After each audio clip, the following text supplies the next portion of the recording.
Buck and Clyde on borrowed time. What the hell does that mean? It means we're front page headline right alongside Al Capone. Damn! Remember when we saw Al Capone riding through town in the middle of the afternoon in a White Model T Roadster? That's gonna be us, Buck. Driving the open road in a Model T. You ever seen a picture of one of those MGs over in Europe? They got a 4-speed gearbox with a top speed of 65 miles per hour. Maybe you don't know the story so much of Blanche and Buck, but with Buck I would just say, you know, he's from the crime world anyway. I think what's really important with these characters is to know that they came from very, very little. You know, as I've just said before, like the area of where they're from, like in West Dallas and Texas, it was called the Dust Bowl back in the day. You know, it was so humid and hot, dusty sand. You know, and at one point they were living under lorries because they couldn't afford tents. And then they got the tents. And then Buck, you know, his story is that he said he was going to West Dallas and he was basically working in the garages and working on the cars. But actually what he was doing was he was stealing cars, selling cars. So he was sort of, not to say that is petty criminal world, but he was already in that world. He obviously has a taste for that world, you know. They'll always be behind, and man, that justice feels great. Hey, there's danger up ahead. Here comes a curve. Don't you stop tugging at my sleeve. Just hold your nerve. Give me a full tank and an open road, and watch me explode. Well, I love about the fact, as I said, it's the crossroads. You know, he's such a.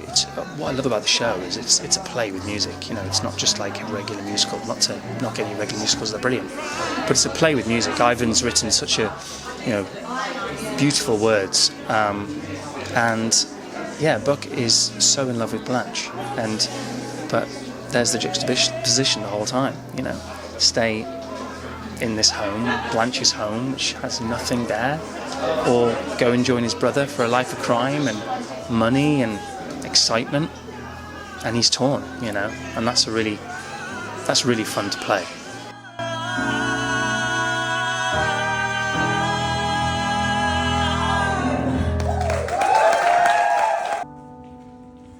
God's arms are always open.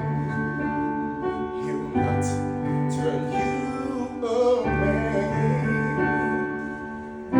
He is there to lead the way for you through each night and day. Oh, the preachers, he is the voice of God, isn't he? He is the one that tries to bring harmony when there's discord at different parts in the musical. The songs he sings, he's encouraging, he's trying to let people know that there's another way. Don't worry, trust God, you'll be fine.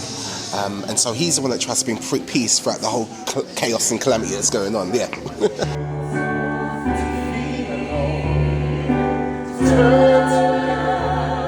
And when you do, His light will shine. Oh man, you know what I love most about the role is the fact that I'm being myself. I was born and raised in church, and so when in God's arms open, I'm actually saying what I believe. Do you know what I'm saying? So I feel like you are always going to be playing the perfect role for you, for yourself, if it's the truth.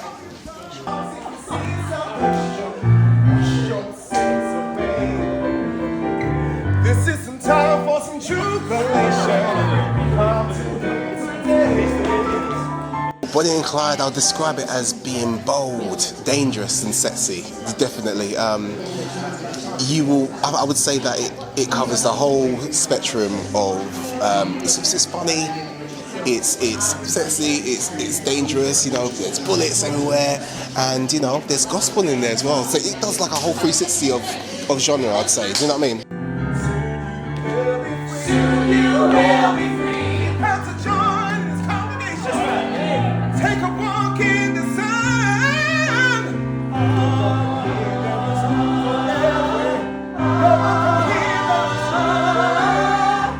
Your rep can hear the whisper for everyone. You're right, they were celebrities. Do you know what I mean? Their names were infamous. They were incredible. They done stuff that people would want to do, but they were bold enough to do it. Do you know what I'm saying? So I think that's why they were definitely looked up to in that respect.